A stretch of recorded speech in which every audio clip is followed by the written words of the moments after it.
All right, here we are. We're back, John. Racing to Real Estate. What are we now? We do this every week. I can never remember the episode that I think it's episode 6. This is 6. It's episode 6, season 2. And you know how you can cheat, Josh? How's that, John? We did the first one after the Daytona 500, right? Yep. So I had 6 races. So this is episode 6. Yeah, good way to remember that. That's how you can cheat. I will remember that from here on out, or I can just let you start announcing the episode. Okay. Yeah, those 3 years in 9th grade are really paying off. I can count. Yeah. Finally, but that's all. Yeah. That's about it. So how's your week going so far, John? Good. Busy. Yeah. But, busy but fun. And you know what, Josh? If you want to just jump right in right away, because it's been something I've been working on all week.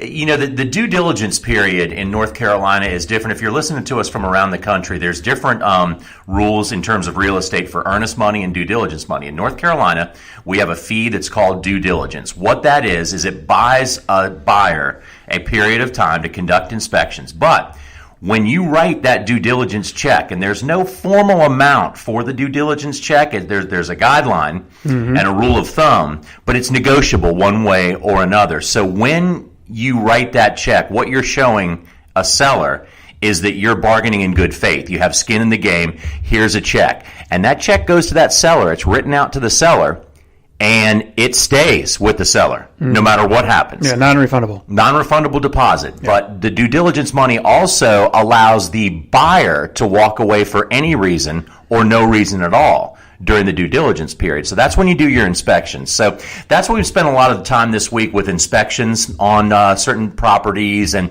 then when something comes up during that due diligence process, this is another thing that people might not be aware of. You are allowed to request anything you want to be fixed. Sure. But then the seller is allowed to say, I ain't fixing it. And there you are. Then you come to a standstill with more bargaining to do. So there's negotiating to do during that period of time. So once again, that's why you need your real estate professional working for you on behalf of that to look at it and say, hey, we've been around this block a few times before. Don't ask for that. That's piddly. It's going to make the other people mad, and it's not really bargaining in good faith. But ask for that. That's important. They should fix that. Sure.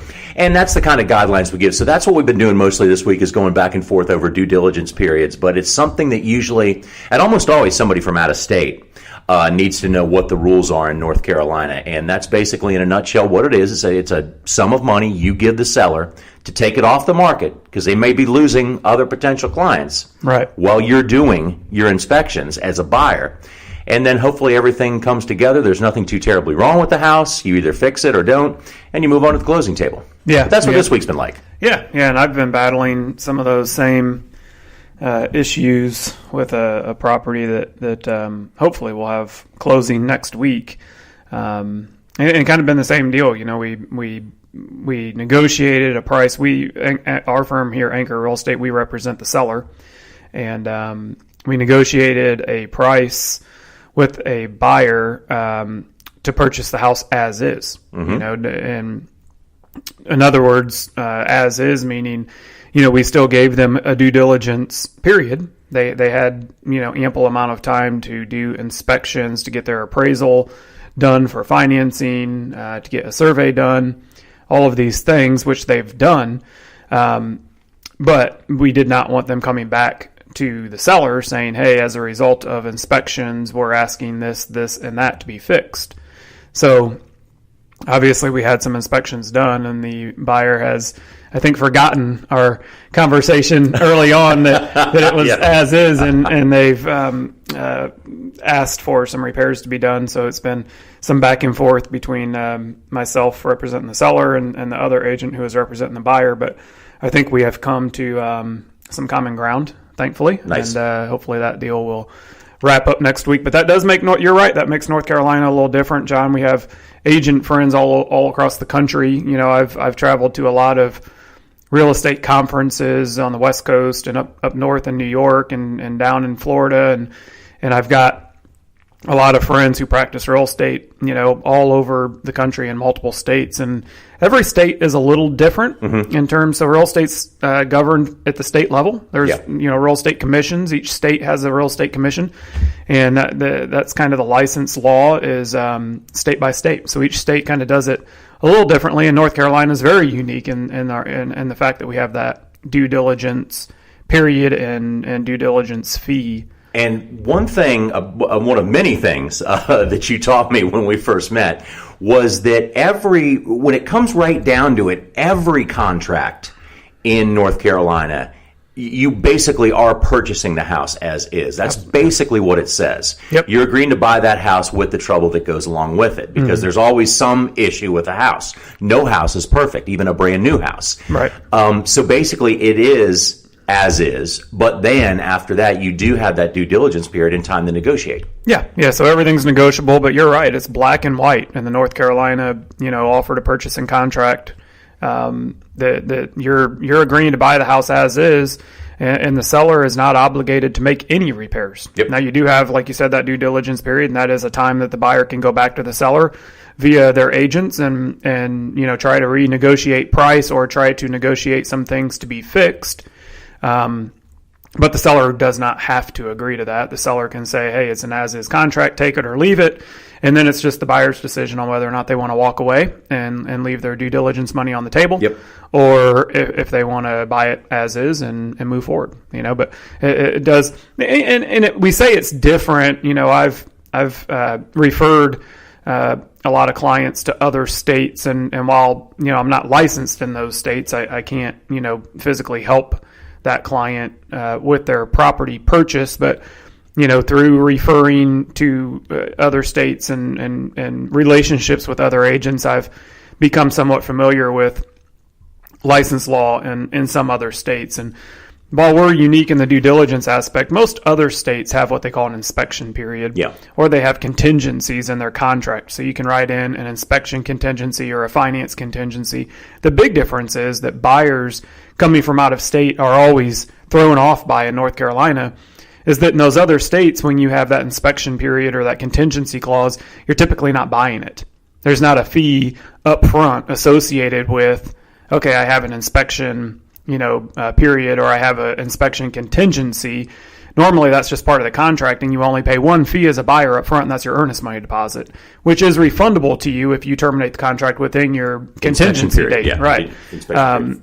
North Carolina, it's different, right? Yeah, so a lot of buyers, two different fees. So you write two checks. You write a check to the seller for a due diligence fee that is not refundable. If you walk away, that's the money the seller gets to keep. So it definitely makes us unique. But and then the earnest check goes to the escrow agent. That's right. And therefore that can or cannot be refundable depending on how. But probably a discussion for another day. We could probably spend the whole hour on the podcast on earnest checks and the legalities. A little bit, how that works. Maybe a little bit of time next time around. For sure. Yeah. So, but cool. So while we're on the discussion of real estate, John, anything new you guys got in your pipeline or anything coming up? I got a new one that just before the podcast here, I was down in Huntersville, North Carolina, a small suburb of Charlotte. It's about 10 miles south of us here in Mooresville, about 10 miles north of Charlotte. Really nice little town there. And I got a new one that will hit the market tomorrow. I was down there just earlier putting the sign in the front yard and leaving a lockbox on the front door and going through all those steps and processes that we go through to get a house on the market. But that one will list for $265,000 in a nice little community. You're in that hot spot, Josh. You're in that hot spot right now. The seller's a racer. He'll be in Bristol all weekend, so I told him that's perfect. You'll be in Bristol by the time it goes live on Thursday. And be ready. Yeah, hopefully we can be ready for showings, right? Yeah, hopefully we can show it while you're out of town in Bristol several times, and hopefully you come back from Bristol Sunday night with a few offers that we can review. And there is a very good possibility. There's no guarantees, but there's a very good possibility of that. The way the market's going right now, that's a hot spot for price, and Huntersville is a great place to live, and it's a very popular area. To be in. Absolutely. So looking forward to that one. That's in the Cambridge Grove subdivision down in Huntersville. So watch out for that one. It'll pop up on Anchor RE tomorrow afternoon. It'll be on MLS. It'll be out there everywhere. We make them easy to find. So we got that one coming up. A couple other irons in the fire. I had dinner with a past client last night that's looking at reselling their house over in the Christenberry neighborhood over in Concord. Okay. So had some preliminary discussions on that one, and we'll be doing some comparable analysis for them and trying to figure out a price that we can we can help them sell that one for. So hopefully that one will be coming up in the next few weeks. And business is looking up. It's springtime. It's sunny and 70 degrees, and business is good right now. So. Okay, all right. So moving right along, John, kind of sticking along the same lines as what we always do here so far this year. We're going to recap Texas Motor Speedway, talk a little bit about our Anchor Real Estate Fantasy Live results from Texas, which I did not have that great of a week again. Seems like that's becoming a common theme. It is, yeah. We're going to look back. Someday we'll hit it. Yeah, we will. I'm hoping, John, I'm just hoping that the people that are doing just extremely well right now are using up They're going to use up their dudes. Yeah, they're going to use up all their uses. Dogs. And then I feel like once we get into the second half of the regular season, we'll start kicking everybody We'll start kicking butt because we'll still have the Penske guys and the Gibbs guys and the Harvicks and those to pick. So you know what you got to do, Josh? You got to go back to the Texas race last fall to find the last time a race wasn't won by a Gibbs driver or a Penske driver, and that was Harvick. Harvick won Texas last fall. Okay. Since then, every race winner has come from either Joe Gibbs Racing or Team Penske. Yeah. And there's a good chance that might not change this weekend. It's not looking real good, is it? I mean, both. Well, heck, I mean, Brad is good at Bristol. Kyle is really good at Bristol. Denny Hamlin is good at Bristol. I mean, Blaney's not bad. Yeah. Logano's good. And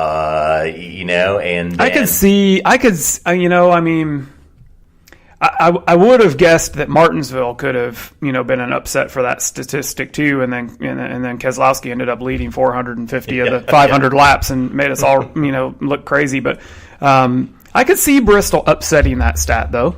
I think like a Kyle Larson. Kyle Larson's a really good little short track racer. Kurt Busch is good at Bristol. He used to dominate the place. He used to dominate. Then they switched up the track, and it took him a while to catch up. But then he won there last year. Yeah. So he obviously knows he can still get around there. And then it could be an upset. It could be like a Stenhouse. Stenhouse is really good at Bristol. He always finds a way to come to the top five. Yeah. Take away the aero crap now. We're going to be racing cars and not aerodynamics. Yeah. And it's now I know.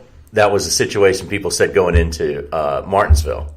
They said, okay, throw out all this aero stuff, and the top teams won't shine because they don't have they don't have to have the resources that the other teams have. But so now you're going back to the same place. So this might just happen. This just might happen this time around. But ironically, we talk about that with Martinsville, and everybody was saying take out the aero because it doesn't. And then before the race started, they were interviewing Paul Wolf, Brad's crew chief, and he says aero is big here. We've realized that with this package, aero means something. Yeah. And we think we have found something on the 2 car, and by gosh, they did. Boy, they did. Yeah. So we say aero. Usually people are blowing smoke when they say, hey, we found something. That usually means, hey, we really suck. Right. But they were at least telling the truth. Yeah, that wasn't the case there. But so anyway, we'll dissect Texas a little bit more. We'll do our Fantasy Live results from Texas. We'll look at our NASCAR Props Challenge. John, I looked back from our picks for Texas, and we scored 0. We got 5 right, which bumped us up to 5, and then we had 5 wrong, which bumped us back down to 0. So that's not good. So not good. No. We had a pretty good score the week prior to that for Martinsville, but not too good there for Texas. So we'll go through. We'll look at all 10 NASCAR props questions for Bristol, and hopefully we can do better there.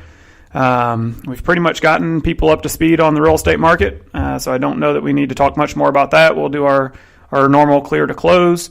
So that's kind of what's on the agenda. Once again, shout out to Anchor Real Estate. We are recording here in the offices of Anchor Real Estate, Mooresville, North Carolina. So that's always fun. And John, where can they listen to us at? We're on iTunes. We are on Spreaker.com. That's Spreaker.com. Now that's one of the.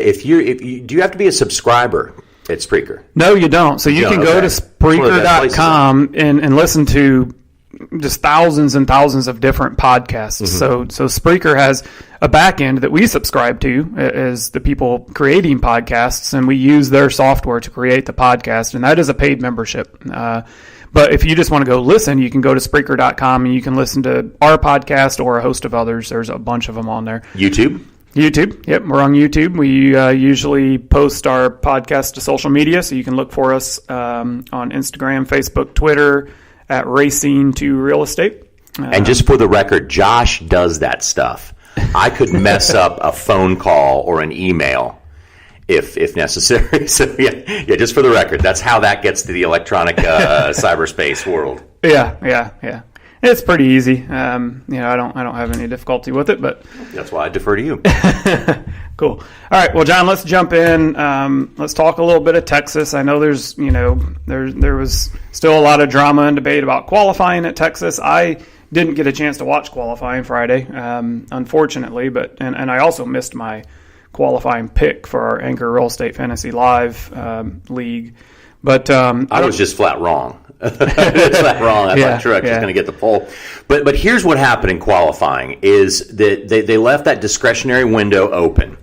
And someone decided, a NASCAR official decided that Clint Bowyer was blocking somebody, was impeding some progress. But if you looked at it on TV, it looked as if somebody could have gotten around if they wanted to. Again, simply put, no one wants to be the first one out on the racetrack because you can pull a faster lap by drafting with somebody. They didn't want to do it at Texas. Everybody wanted to stay back. They didn't want to be the first one out. So it happened once again to where some guys got in trouble. So then after the trouble, what happened was you saw Jimmy Johnson get the pole, which was a breath of fresh air for that group.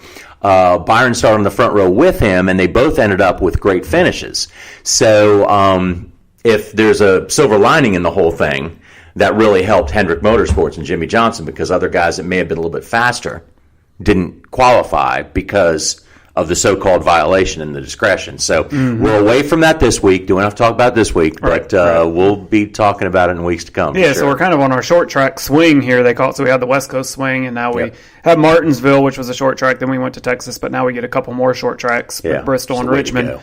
So we won't have to talk about it. Then we got the off weekend. Yeah, off weekend. Then Talladega, which is single car qualifying. So we won't have any mile and a half qualifying for a little bit. But John, what do you think? I mean, you hear being on your show with Sirius and all the fan questions that you guys get with phone calls and things like that. What seems to be the fix or the popular? What are people wanting? What seems to be the fix for this qualifying issue, or is it fixed and we just have to deal with it and learn that this is the new way? Yeah, I think it's fixed because NASCAR made the penalty severe enough that if you don't run your lap, so if you stay back, and Clint Bowyer found out, and I personally, I don't really blame NASCAR for this, the debacles that have gone on. They laid out the rules, and the drivers and the teams, they're using the rules to their benefit. They're using whatever they can do because it is important where you qualify. You get pit selection out of it. It's important. It's big. So I don't want to blow it just to, because I'm supposed to follow this exact rule. I'm going to do what I can within the rules. I'm going to pull out now. And so what I think they just need to do is maybe just another little tweak that's beyond this discretionary blocking the lane. Right. And I think it's as easy as saying, now I thought it was as easy as saying, if you don't run a lap, you go to the back of the pack. And now it might be as easy to say as, okay, if you pull out of your stall, you can't stop. Right. So when it comes time to go, you're going to need to go sometime. And once you pull out, you need to just go.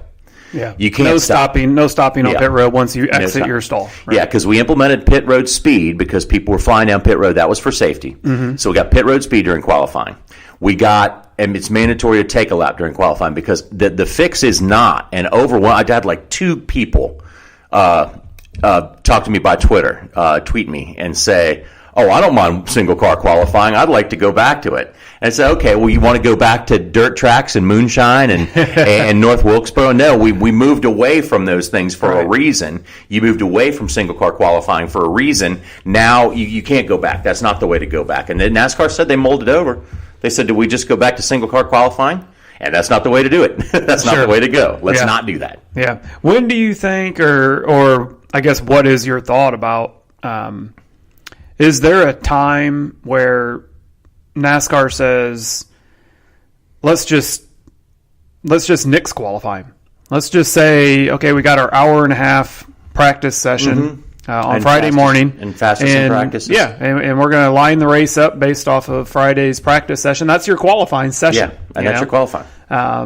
Maybe at some point that's something that comes down the road. I mean, I don't expect that anytime soon, but It's a possibility. I would not like to see that because qualifying still has some excitement and some drama. There's still some good things about qualifying. yeah. And actually, I personally did not mind qualifying when it was single car qualifying. We'd go out there, it was kind of interesting. You go out, run, see how fast you are by yourself. And but then it just wasn't bringing any fans in. It wasn't getting any TV ratings. Right. People were bored with it, so let's go live qualifying. And they started the live knockout qualifying, and it was a great thing for a while. But now, because of this, it just has to evolve. So, that's a possibility. But then, what does that do to the practice session? What does practice then look like? Right. Does that, which is kind of just a funny sideline. When I was at Speed Channel, I used to always really like to do the live events, and I'd always say, man, if Mike or Steve or anybody isn't available, man, I just love to do either practice or qualifying sessions.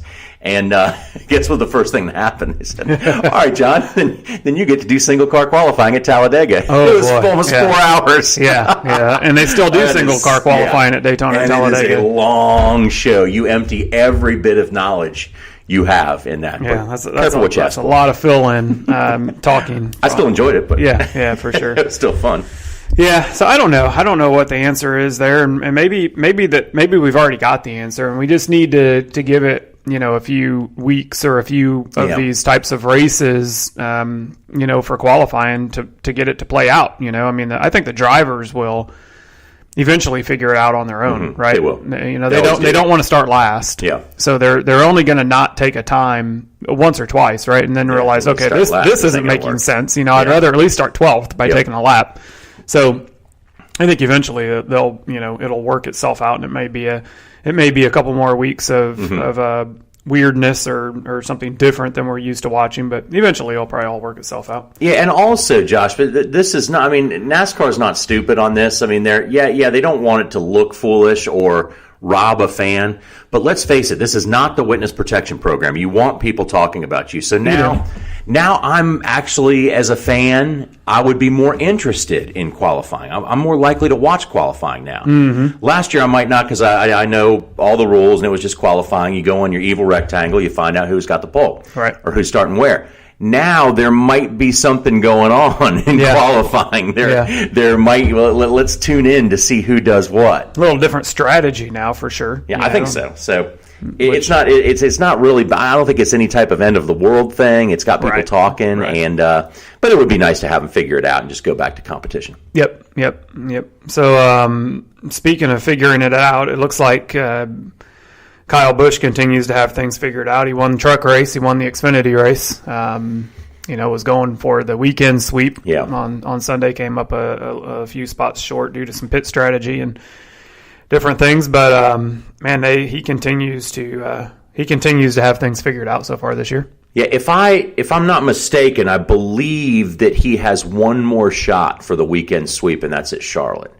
Okay. Because you can only run you have more than 5 years of Cup experience. Yeah. You can only run a certain number of truck races. I believe he's getting, and I think that's 5. I think it is. Yeah, it's 5 for him. So he's 4 for 4. He's been in 4, won 4. Yeah. So he's got one more to go, and I think that's at Charlotte, and I think he's in the Xfinity car then too. So if I'm not mistaken, at Charlotte he could have the opportunity for the sweep. And hate on anything you want to. But if a driver goes and sweeps a weekend, it's an amazing feat. Absolutely. Absolutely amazing feat to win all 3 of those races. So much has to come together. So he could have a shot to do that. But nonetheless, the big prize is that Cup trophy. And he's already shown he's on the way for that. So Kyle Busch fans or haters, don't worry about it. He's in there, and whatever else he does, he'll be running for the championship in the Cup Series. Yeah, for sure. And I've seen on social media, just talking about Kyle, he finally had enough downtime, it looked like, this week. I think it was just last night, actually. I think he had his 200th win party. Did he? He did, yeah. I think I bet that was a good party. I would imagine. It looked like I couldn't tell, but it looked like from the pictures that I was seeing on social media, maybe it was at his shop there at KBM here in Mooresville. Couldn't really tell, but there were some trophies and stuff it looked like in the background, and I know he has a lot of those trophies and stuff at his shop there at KBM. But I'd seen some people that had some chances to get photos with him that were. My phone didn't ring. No, and with my invite. Yeah, and I was thinking about that, John. And from the photos that I seen, it looks like the people that were there were people that were a part of some of his 200 wins. Mm-hmm. So I don't know that it was necessarily a huge blowout party for all of his buddies and other drivers and stuff like that. I think it was more of an appreciation event from the photos I seen, where people that, whether it was past crew chiefs or past mechanics or team owners or whoever, and right you should, because there's no way these guys could ever win championships and win races without those dudes. And they're all all the way back to Kyle's days at Hendrick, and where he won some cup races with Hendrick back in the day, and to his truck days. I know Billy Ballou was there, and I seen a that's cool. I seen a photo on Instagram with Kyle and Billy, and they got a ton of truck wins with Billy. So every time he drove the truck. Absolutely. So it's cool. It's cool to recognize those people and have a little appreciation event and let those people know how thankful you are for the work that they've done on your behalf to allow you to win all those races. It's pretty neat. But anyway, I just wanted to give a shout out on that real quick. So sticking with Texas, obviously Hamlin, the big winner. They're kind of, I want to say, unexpected. When I was setting my Fantasy Live lineup Sunday, late morning before the race or early afternoon, I kind of skipped by Hamlin because, his 10-lap averages didn't look great. Just there wasn't anything sticking out to me where I thought, man, Hamlin's gonna be a clear pick. Yeah, I didn't have him in my lineup. But good for Denny. To go all the way through 2018 winless after having, what was it, John, 13 years in a row where he won at least one race. Yeah. To go through 18 winless, was obviously really hard on him and a lot of his team guys, and then to come out and win 2 of the first 6, or this year is pretty impressive. So cool to see him get that trophy and win there at Texas. Overall, not anything too overly exciting, I guess I wouldn't say, about the race. It was just, and I tell you, Josh, I don't want to see a driver get hurt. I don't want to see a demolition derby. But until you make these race cars to where you can actually spin them out, where you really are putting the 40 best drivers in the world out there and seeing where they push it to the edge. Yep. I don't know if you're gonna capture this younger audience that wants excitement. They want upside and down and backwards every lap. You're not going to get that, and it shouldn't be that. Right. But there needs to be. We need some restarts, man. We need some cautions. We need some spin outs. We need some things to happen in these races. I think we just need to get the drivers more in control. I think that, and I've been cautious. And I think I said on our first podcast, and I continued to say it, that I wasn't really gonna.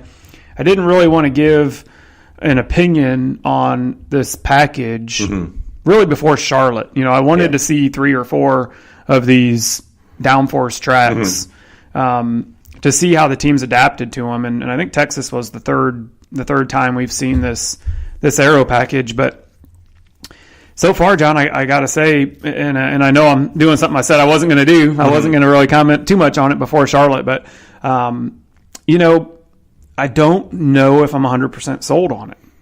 I think that I think it's maybe a step in the right direction. I think that one thing it has done that's a big plus is we haven't seen the 6, 7, 8 second leads, which is good. I like that. Yeah, and I like that a lot. But I also think that what they've done with the big spoilers and the splitters, and the no ride height rules and all this, that I think they've made the cars, like you said earlier, practically impossible to spin out. You know, when you're driving around Texas flat-footing it, you know, you only got 550 horsepower. It's hard to wreck these cars, you know, and it seems to me if we're gonna bill the 40 drivers that start the Cup race on Sunday is the 40 of the best in the world, which they are. Let's put some of this back in their hands and make it to where, you know, they really have to drive these things, you know, and they're not on the gas all the time. You know, let's make them have some off throttle time, you know, and you know, drive the cars. Make them drive. Yeah, you know, but you know, I think there's pros to this package. I think that NASCAR's, you know, partially there, but I think they need to do something, you know, eventually as they tweak this package and learn more about it and we get more races under our belt with it. I think that they'll more than likely end up having to tweak it to make it, you know, not necessarily closer racing in terms of how far the leader is from second, but just the ability to pass, you know, the ability to race side by side, and some off throttle time. I don't think that, you know, like we said last week on the show when Cole Pern tweeted, you know, I've never seen, you know, cars produce better racing when you increase corner speeds, you know, and I don't remember what the exact language was, but it was something along them lines where, you know, the corner speeds are increased, and we probably need to go the other way. You know, we need to make it to where these guys are on the brakes, they're off the throttle, and they're having to drive these cars, you know, a little bit through the corners. But in any event, you know, we'll continue to monitor it, and Charlotte will probably bring a different look, and we'll see what it's like after that. Anything else Texas-wise, John, that stuck out to you? Nope. I think I'm ready for the short track. I think I'm ready for the half mile. I am too. I love Bristol. I love watching Bristol. If I had to pick a racetrack when I was working in the sport that I disliked the most, it would have been Bristol. There's no room. Yeah, no room, and loading your stuff up every night after practice, and you know, it's just kind of a you know, debacle for the mechanics there. But when it comes to racing, it's an exciting place. So I'm looking forward to Bristol. Let's jump in, John, and talk a little bit about our Anchor Real Estate Fantasy Live for Texas. Let's see. I had so I'm going to go through my 5 here that I have for Texas.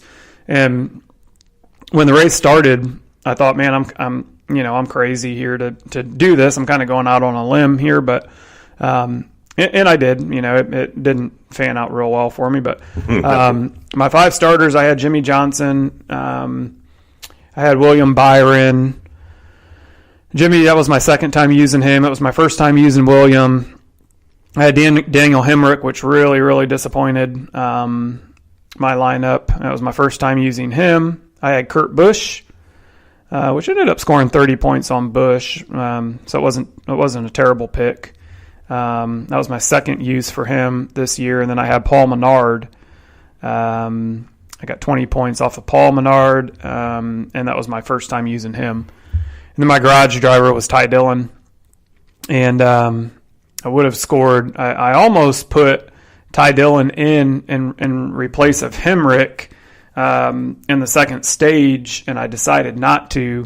And then Hemrick ended up having some trouble and blew a tire, I think, and in the third stage, and it you know, put me even further behind. But so that was who I had there. I didn't get any of the bonus picks. I forgot to pick a Pole Award winner. My stage 1 and stage 2, my race winner, and my manufacturer were all wrong. So I missed it. You know who we've used now, and we've almost used him up a little bit. Because I just thought he was going to get off to a good start, was we keep gaining with Daniel Suarez. Okay. He keeps helping us out a lot. Yeah. Another great run. Yep. All of the Stewart Haas cars in the top 10 again. All top 10, yeah. Yeah, 4 in the top 10. Just haven't won yet. But they haven't won yet, and I found Kevin Harvick's comment, you know, interesting that he just hasn't had, you know, a winning car. And he hasn't, you know. I mean, and I don't think that's you know, I don't think he's saying that to disrespect his team or anything like that. I think it's just telling the truth, right? But looking at it, I think this is the 4th out of 6 races that all 4 of their cars have been in the top 10. Yep, that is correct. So I mean, they're not too far off. They are right there. And when they find just that little tweak that puts them from finishing second and third to first, look out. I think Stewart Haas, second half of the year, I think they're going to be a that's force why to be you reckoned got to with. save these guys. Yeah. If you're playing our game, save these dudes. Yeah, for sure. Okay, don't use them up because we skipped Harvick this weekend too. Yeah, I did too. I skipped Harvick and I skipped Busch. I skipped Truex.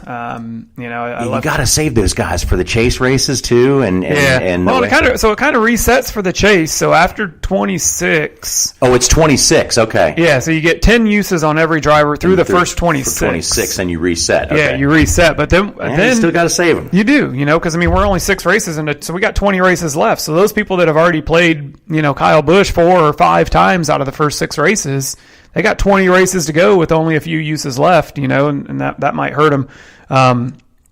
But I think how it works, John, is once you get to the chase, there's no limit. You can have Kyle Busch as a pick for every chase race, but I think out of your 5 picks, you're allowed to pick 3 drivers in the chase and 2 drivers outside of the chase or the playoffs. So a couple of your picks every week during the playoffs have to be drivers outside of the playoffs that didn't qualify for the playoffs. So that'll be interesting. In any event, Texas Pirate Girl scored 211 points. We did finally figure out who Pirate Girl is. Yeah, it's a past client of Anchors, John and Tracy. And that is Pirate Girl, and we learned that she listens to the podcast and revealed herself to John in a text that was her. So good job, Leah. 211 points scored at Texas. Patrick Duncan, your guys' social media friend, continues to, we talk about him every week. He had 194 at Texas. Fest 3 wins. I think is a old buddy of mine from Indiana. I think I got a message on Facebook from Aaron, and I failed to respond to it, which I feel bad about now. But I think he did tell me that he was Fest 3 wins. He had a good weekend, 191 points scored. The Roberts team, 175 points scored, come out in 4th place. All right. Good effort for you guys this weekend. Thank you. And then Ty Lucas rounded out the top 5. Ty Lucas 88 with 170.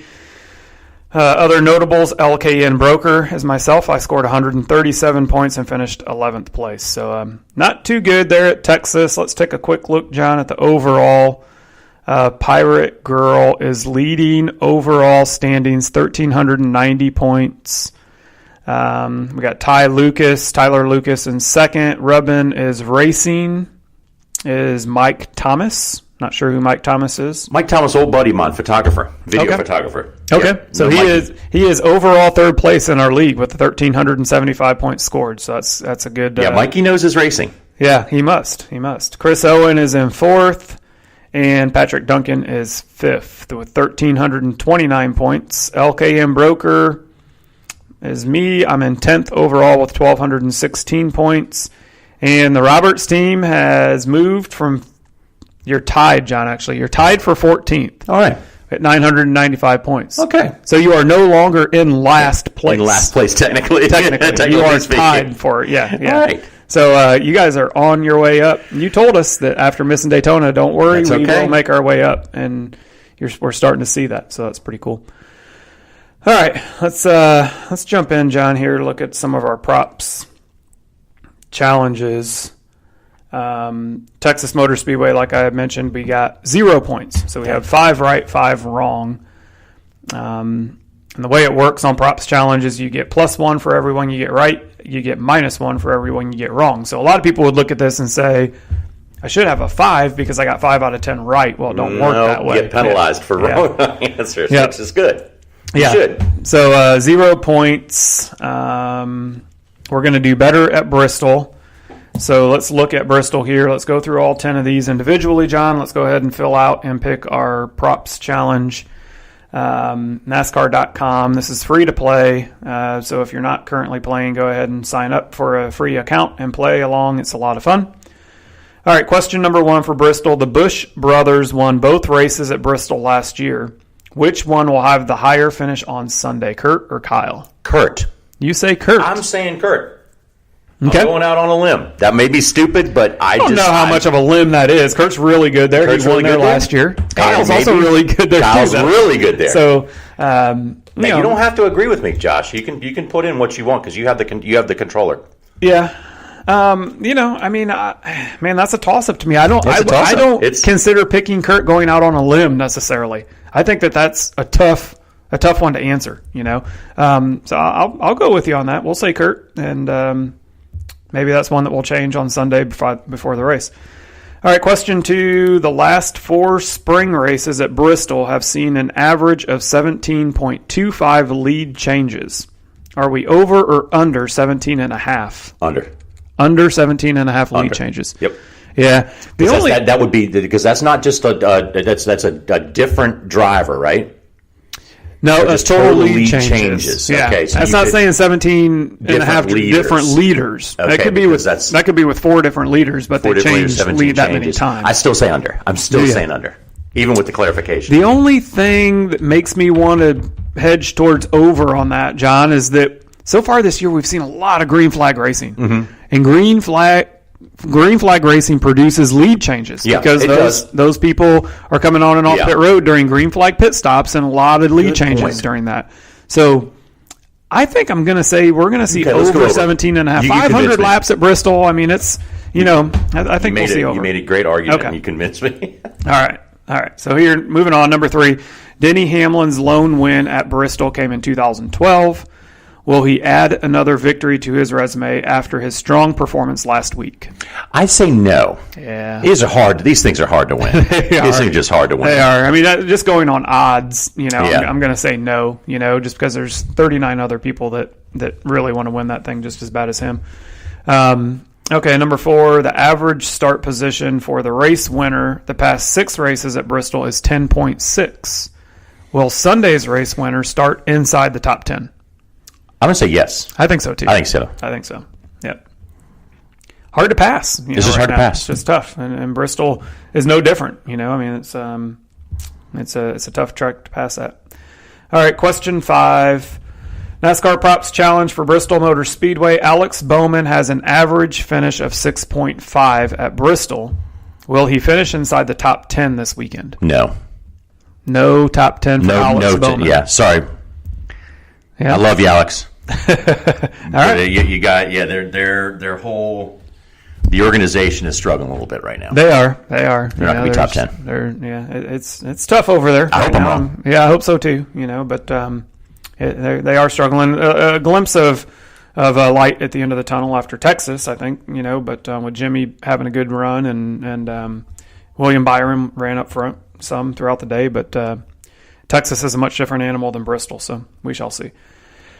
All right, question 6. Which driver finishes higher at Bristol, Austin Dillon or Daniel Suarez? Daniel Suarez.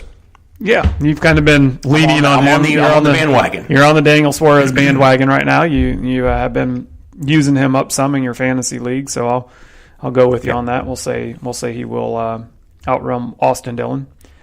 All right, question 7, NASCAR Props Challenge.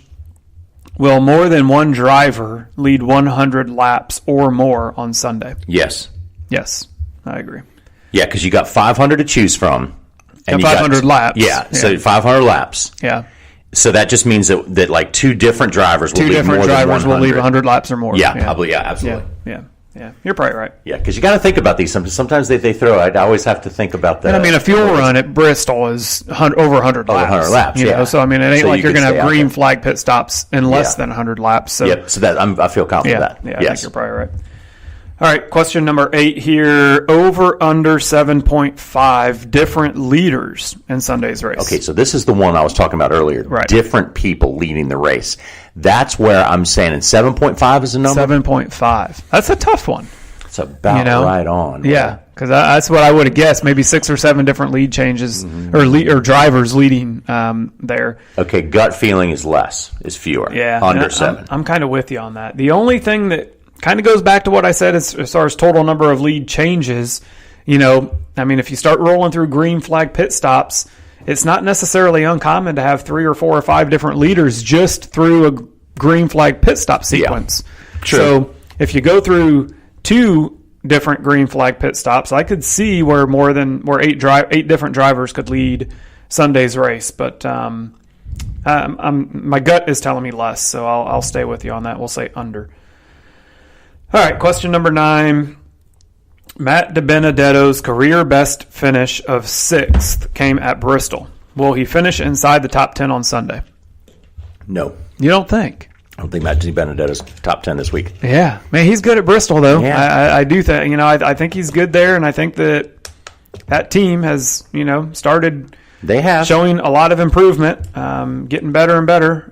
If I remember correctly, they had some segments through Martinsville where they showed a lot of speed, and the only other short track, really, totally different animal than Bristol, I know. So but what do you think? You can overrule me. I think I'm going to. Okay. I think that Matt DiBenedetto will run inside the top 10. Okay, we will remember this. Who said what? Yeah, it's documented on radio, John. All right, final question, number 10. NASCAR Props Challenge, Bristol Motor Speedway, over under 12.5 drivers earn stage points at Bristol. So we got 10 drivers minimum. 10 drivers at minimum score stage points. And they're saying 12. 12. So we got 2 segments that you score stage points in, stage 1, stage 2. Are we going to... Is that a no-brainer? I would think it's a no-brainer to say over. I mean, you would think. But unless there's not no necessarily. shuffling. So in other words, what you're kind of thinking there, do we think the top 10 drivers are going to remain in the top 10 most of the race, or are we going to see a lot of coming and going through the field? I think we see some coming and going. I think it's over. And you might, green flag pit road is treacherous at Bristol. A lot of people mess up and don't take the right entrance or whatever. I think there's going to be more. I think that's almost a no-brainer, but I think it'd be unusual if it. Yeah, I'm with you. I'm going to say over. So 12.5. So we're going to say at least 13 different drivers will score stage points at Bristol. So we'll say over. All right, there we go. Picked all 10 of our NASCAR Props Challenge for Bristol Motor Speedway. Tune in April 7th at 2 p.m. on FS1. Very cool. All right, well, good deal. Hopefully, so Josh, John, I'm gonna combine the R2 features that we often do. Okay. That we do every week. I'm gonna combine 2 of them. Okay. In the social shout out and the clear to close together. Okay. Yep. That's all we got left, right, John? We got we got social media shout out and clear to close. Yeah, I'll put them together. Okay. Everybody got just up in arms this week when Jenna Fryer on Twitter put out a column that she had written about Darrell Waltrip. It was a little rough. It was a little scathing. She said that the Fox broadcast was a carnival-like yuckster fest, a carnival-like yuck fest. Oh, wow. Okay, so I agree, and then people say she disrespected the hell out of Darrell Waltrip. I think you can give your opinion about somebody on TV and not disrespect them at the same time. I agree. I thought there was some, little bit of harsh language used in there. Not bad language, but a little bit. The criticism was a little sharp. And so when you look back at that, I think it is possible to give your opinion and not disrespect somebody that's been around the sport a long time, like Darrell Waltrip. I firmly believe that Darrell Waltrip needs to leave the booth when Darrell Waltrip wants to leave the booth. I've said it all week. He should be the one that makes that call. But to call the style that Fox has had for the past 10 years, especially with the addition of Jeff Gordon, a carnival-like yuck fest, it is not. And I think if you look around at the way some other people handle racing events, these racing events need to have, and this is my soapbox clear to close here. Okay. Racing events need to have class. If you want to do a wacky skit with a driver, don't do it on Sunday, okay? That's why we have weekday shows and pre-race shows. Once you get to there should be a little bit of sanctity about a race, because that is, it's a spectacle. It's a huge moment for guys that work their butts off all day long, every day. You should call a race with dignity. They don't do goofy things and move people all around NFL broadcasts. Right. They don't constantly experiment with different talent in different places on an NFL broadcast. And NASCAR as a sport deserves every bit the respect and class when you broadcast it as the NFL does, if not more. Yeah. Yeah, I agree. And John, just refresh my memory. I know of Jenna Fryer. Is she? Who is she? Is she with Associated Press? Associated Press. Okay. Yeah. Okay. Yeah. Motorsports writer for Associated Press. Okay. And she been in that role for a while. Long Didn't time. She used to have some on-air ESPN. She occasionally appeared on air on ESPN's Roundtable Conversations. Okay. When they did them. Okay. Yeah. Yeah, I couldn't remember. I knew her. I know her name, obviously, and Yeah, Associated Press Motorsports writer. Okay. Yep. Yeah, I mean that's bold. I mean what she said, and I agree with you. Anybody's entitled to an opinion, and it's okay to voice your opinion. I mean I didn't see her. Was this on Twitter mostly? I guess Yep. Okay. Yep. So I didn't on Twitter. I didn't see the tweet, and it does sound to call it a carnival like yuck fest. Is probably a little harsh on the criticism. Obviously that shows everybody how strongly she must think about the line of the on-air talent there.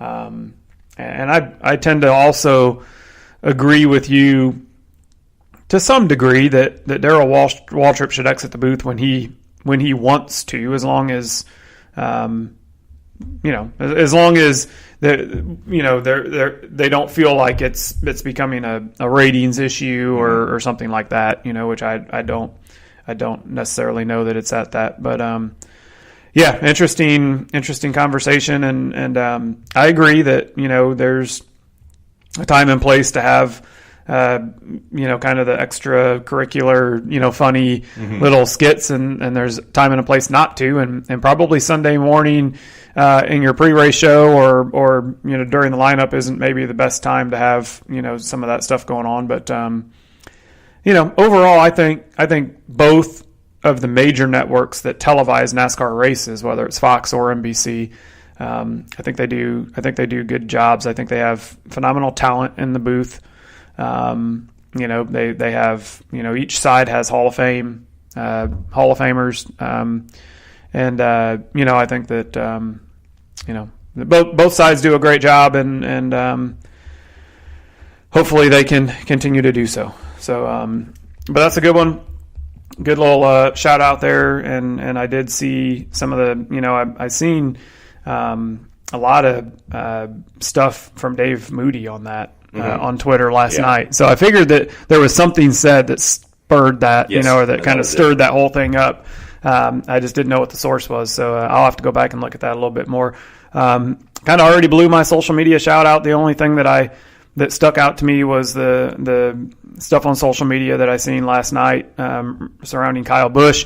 I thought it was really cool that he had that little 200th win party, appreciation party, and to see some of them people there that supported him and helped him early on in his career of truck days and cup days with Hendrick and stuff like that was pretty neat.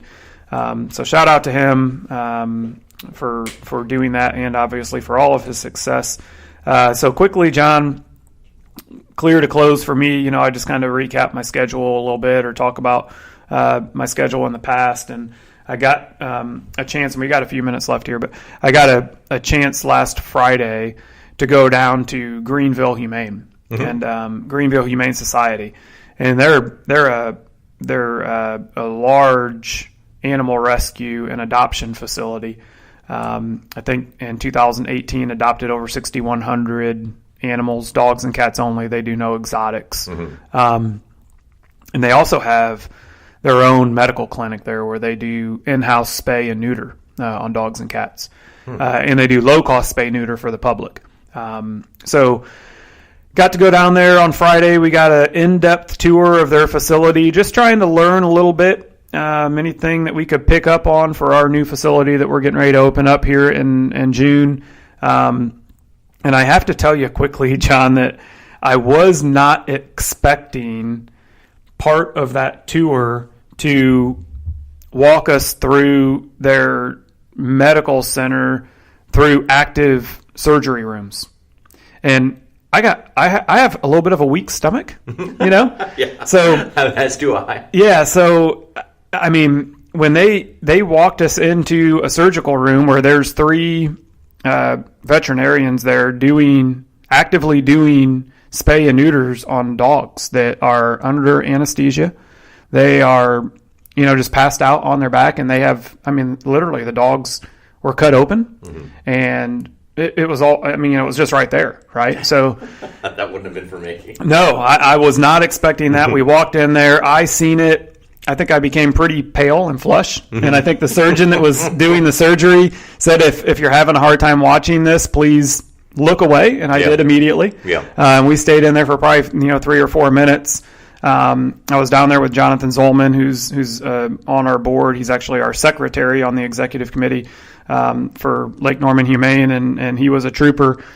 He was able to do most of the talking and ask some questions and things like that. And I put my mind towards writing a lot of notes when we were in there because I could not look. But overall, it was a wonderful visit. We learned a lot.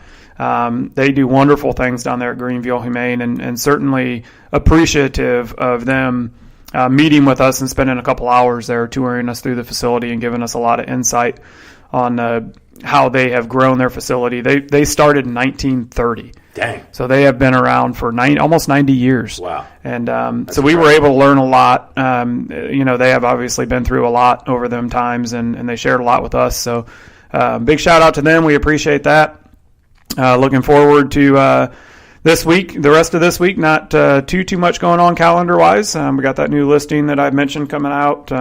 Should be a fairly low-key weekend. I was thinking about going to Bristol on Saturday, but I think I have to stay in town now and show a house on Saturday morning. So probably stick around the old Lake Norman, Mooresville area and hang out here and get caught up on some business.